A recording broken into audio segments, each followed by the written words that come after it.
Morning. हम अपनी PT 365 की पॉलिटी की जो आपकी सीरीज़ चल रही थी उसे कंटिन्यू करेंगे, ठीक है।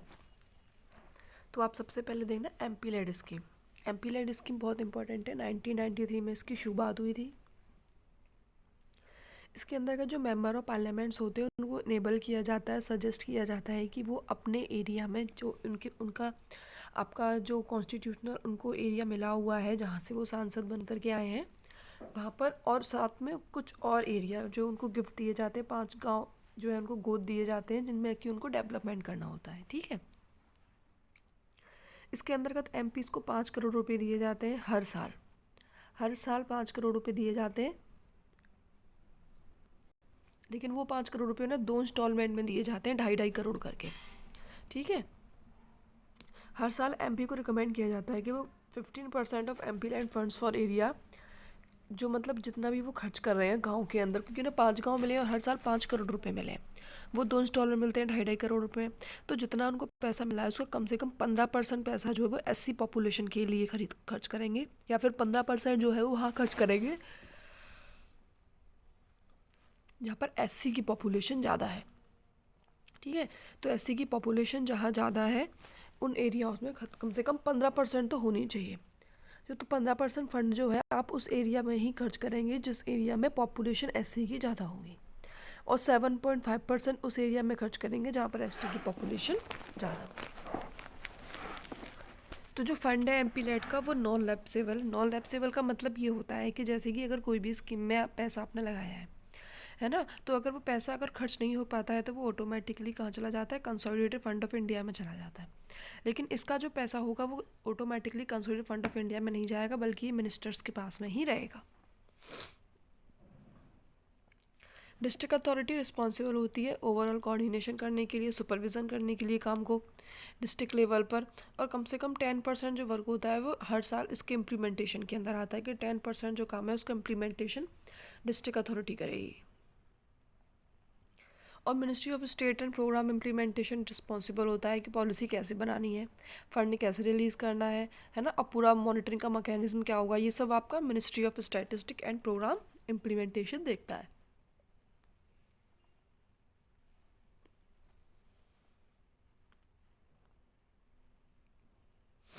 उसके बाद है आपकी नेवा स्कीम। नेवा की फुल फॉर्म क्या है, नेशनल ई विधान एप्लीकेशन। ये जो नेशनल ई विधान एप्लीकेशन है आपका, ये जो सिस्टम डेवलप हुआ है, इसे क्या करना है कि सारा जो वर्क है जो डाटा रिलेटेड है लेजिस्लेटिव बॉडी का, ठीक है, वो आपको क्या इलेक्ट्रॉनिक फॉर्म में मिल जाएगा। To make all work and data related to legislative body available online, ठीक है।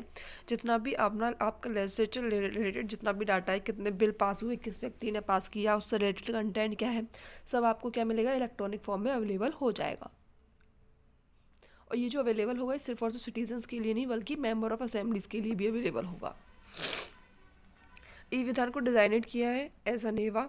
मिनिस्ट्री ऑफ पार्लियामेंट अफेयर इसकी नोडल मिनिस्ट्री है, क्योंकि मिनिस्ट्री ऑफ पार्लियामेंट अफेयर के पास में सारी इन्फॉर्मेशन होगी, वो इस कंटेंट को ई विधान ऐप जो है उस पर अवेलेबल करवाएगी।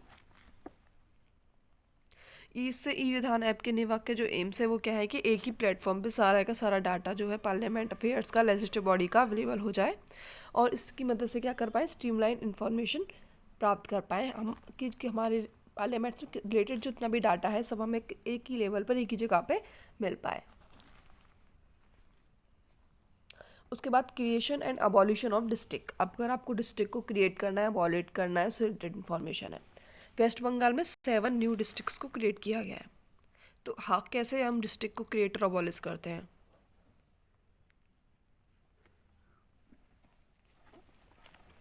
तो जो पावर है ना स्टेट गवर्नमेंट के पास में है, ठीक है। तो पावर स्टेट गवर्नमेंट के पास में है कि वो असेंबली में कोई एक लॉ पास कर सकती है सिंपल इशू करके, या किसी भी ऑर्डर के थ्रू, या किसी भी नोटिफाई गैजेट के थ्रू, ठीक है। सेंटर के पास में इस बारे में कोई भी पावर नहीं है। यानी नई डिस्ट्रिक्ट बनानी है और उसे अबॉलिश करना है, इससे related power state legislative assembly अपना लॉ बना के ऑर्डर पास करके इशू कर नोटिफाइड इशू करके गैजेट इशू करके कर सकती है, लेकिन सेंटर के पास से रिलेटेड कोई पावर नहीं है। सेंटर को परमिशन होती है कि उसे the permission of centre is required when a change of a name. अगर आप किसी भी डिस्ट्रिक्ट का नेम चेंज कर रहे हैं या किसी रेलवे स्टेशन को कॉन्टेम्पलेटेड कर रहे हैं तो आपको क्या करना पड़ेगा, आपको परमिशन सेंटर से लेनी पड़ेगी। कब कब आप जब एक डिस्ट्रिक्ट का नाम चेंज करेंगे या किसी रेलवे स्टेशन को कॉन्टेम्पलेटेड करेंगे। अदरवाइज़ आपकी जो डिस्ट्रिक्ट क्रिएट और अबॉलिश करने की पावर आपकी स्टेट के पास है, लेकिन आप स्टेट का नेम चेंज करते हैं तो आपको सेंटर से परमिशन लेनी होती है। किसी रेलवे स्टेशन को आप कॉन्टेम्पलेटेड करते हैं तो भी आपको परमिशन लेनी होती है। उसके बाद आगे देखते हैं power of speaker of legislative assembly. Legislative assembly का जो स्पीकर है उसके पास क्या पावर है।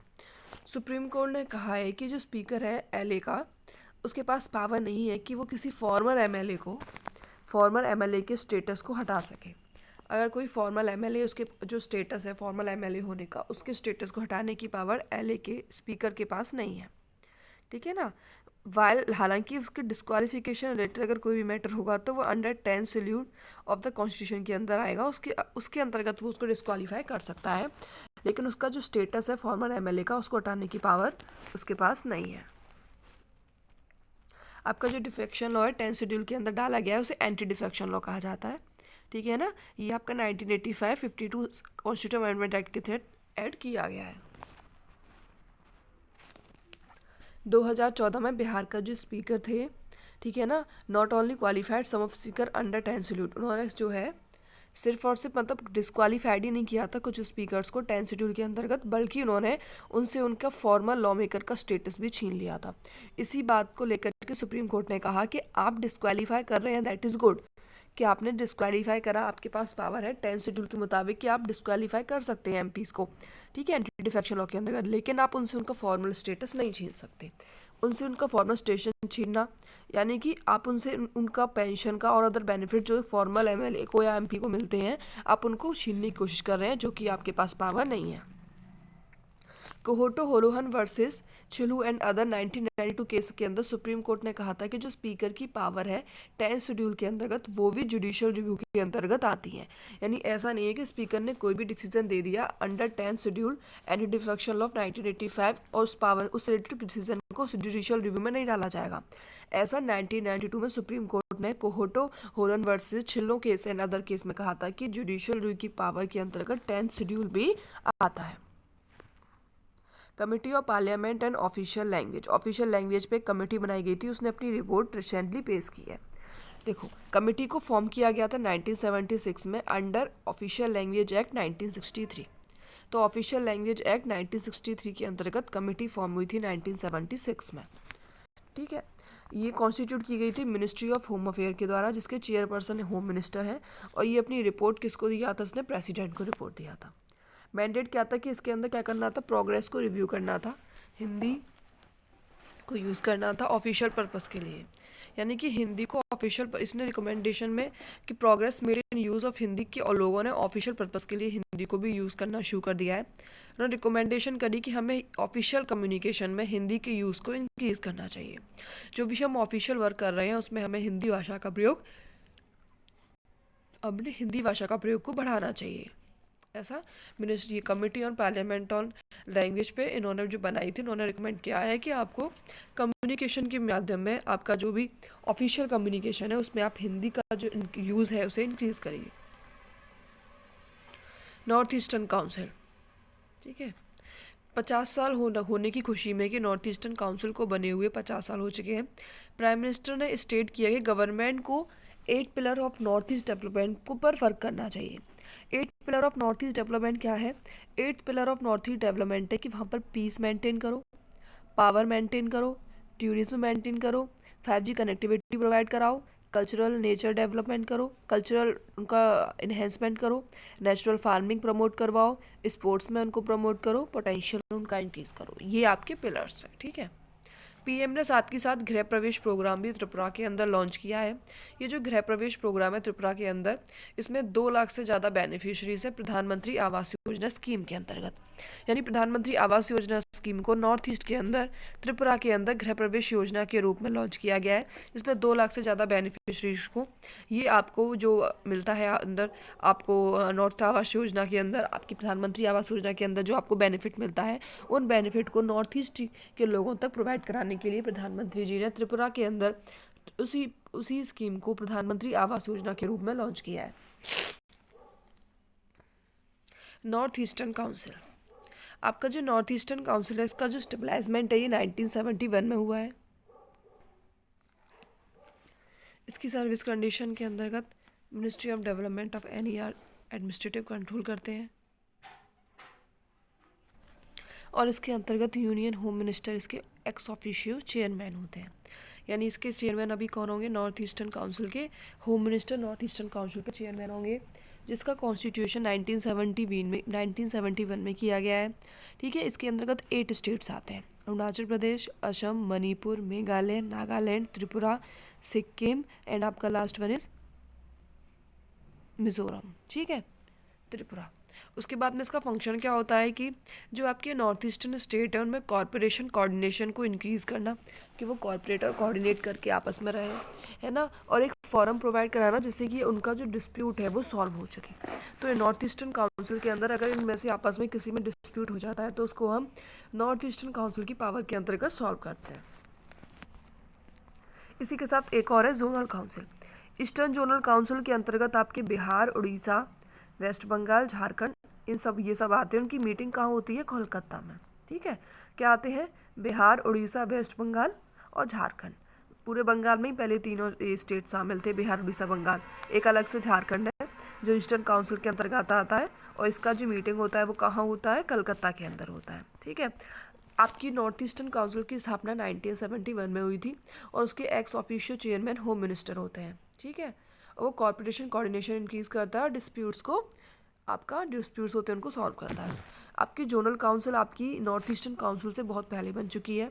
आपकी नॉर्थ ईस्टर्न काउंसिल 1971 में बनी थी, लेकिन आपकी जोनल काउंसिल 1956 के अंदर ही बन गई थी। 1956 की आपकी जोनल काउंसिल है। इसके अंतर्गत जो होम मिनिस्टर होते हैं वही इसके चेयरमैन होते हैं। नॉर्थ ईस्टर्न काउंसिल के भी chairman ex officio chairman home minister हैं, और जोनल काउंसिल के भी चेयरमैन आपके होम मिनिस्टर हैं। इसके जो मेंबर होते हैं वो चीफ मिनिस्टर्स होते हैं। ठीक है ना, और 2 अदर मिनिस्टर्स होते हैं जो गवर्नर नॉमिनेट करता है। तो चीफ मिनिस्टर तो पहले से फिक्स है, लेकिन जो 2 अदर मिनिस्टर हैं वो कौन होंगे, उनको डिसाइड करने की पावर गवर्नर के पास में। हर स्टेट से जो भी उसके मेंबर हैं जो उस जोनल काउंसिल में जो आते हैं, वहाँ के चीफ मिनिस्टर उस जगह के सारे, जैसे बिहार, बंगाल, उड़ीसा, झारखंड के सभी के चीफ मिनिस्टर और 2 अदर मिनिस्टर जो वहाँ के गवर्नर नोटिफाई करके भेजेंगे। ठीक है ना, और 2 यूनियन टेरिटरी के मेंबर्स उसमें इंक्लूड होंगे।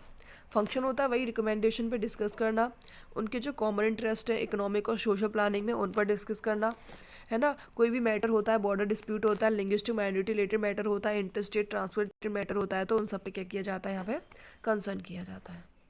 अदर जोनल काउंसिल में आपकी कौंसिल आती है, जैसे कि northern zonal council. Northern zonal council में आपके मेंबर होते हैं हिमाचल प्रदेश, जम्मू कश्मीर। ठीक है ना, तो हिमाचल प्रदेश, जम्मू कश्मीर, पंजाब, राजस्थान। ठीक है, ये आपका नॉर्दर्न जोनल काउंसिल में आता है। National capital territory of Delhi और यूनियन टेरिटरी ऑफ चंडीगढ़। तो सेंट्रल जोनल काउंसिल में आपका छत्तीसगढ़, उत्तराखंड, उत्तर प्रदेश और MP आता है। केवल 4 आते हैं, यूपी, MP, छत्तीसगढ़, उत्तराखंड। ठीक है ना, तो यूपी, MP या फिर यू से उत्तराखंड, यू से यूपी, MP और आपका छत्तीसगढ़ आपका सेंट्रल जोनल काउंसिल में आता है। वेस्टर्न जोनल काउंसिल में कौन कौन आता है? गोवा, गुजरात, महाराष्ट्र और दमन and Diu and union territory. तो वेस्टर्न जोनल काउंसिल में गोवा, गुजरात, महाराष्ट्र और दमन एंड दीव, दादर नगर हवेली आता है। ठीक है, कौन सा आता है आपका? गोवा, गुजरात, महाराष्ट्र, दमन एंड दीव, दादर नगर हवेली, जिसे हम मर्ज कर दिया गया है। साउदर्न जोनल काउंसिल में आपका आता है आंध्र प्रदेश, कर्नाटक, केरला, तमिलनाडु और पुडुचेरी। ठीक है, तो आंध्र प्रदेश, कर्नाटक, केरला, पुडुचेरी और आपका तमिलनाडु आपका आता है साउदर्न जोनल काउंसिल में। ठीक है, उसके बाद आपका न्यू टॉपिक शुरू होगा, सेंट्रल स्टेट रिलेशनशिप। ठीक है, सेंट्रल स्टेट रिलेशनशिप हम इससे नेक्स्ट वीडियो के अंदर कवर करेंगे।